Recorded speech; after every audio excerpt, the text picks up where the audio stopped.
अस्सलामुअलैकुम।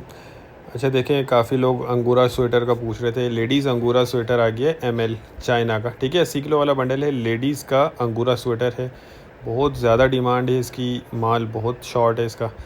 तो माल इसका आप चेक करते जाएं। अंगूरा स्वेटर है और सारा रंगीन माल है, बेहतरीन माल है और ये आज ही उतरा है, ठीक है। 80 किलो वाला बंडल है। बाकी इसमें मिक्स साइज़ होंगे।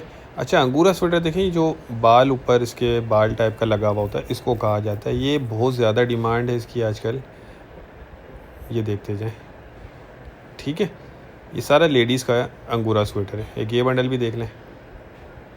कंडीशन वगैरह देखें माल की, बहुत ज़बरदस्त है। क्वालिटी वाइज भी बहुत अच्छी चीज़ है और ये माल मिल नहीं रहा आजकल, इसकी शॉर्टेज हुई भी है।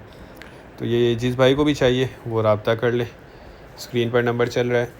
हमारा गोदाम जो है शेरशाह कराची में, और कम से कम इसमें आपको एक बंडल ऑर्डर करना होगा। बाकी देखिए लंडे का माल होता है, थोड़ी बहुत आपको इसमें गुंजाइश लाजमी रखनी होगी। अच्छा, रेट इसके जो हैं 28,500 रुपये। 28,500 रुपये का ये बंडल आपको मिलेगा। 80 किलो इसका वज़न है। तो ये देख लें, बहुत बेहतरीन ज़बरदस्त माल है। तो उम्मीद करता हूँ वीडियो आपको पसंद आई होगी। नेक्स्ट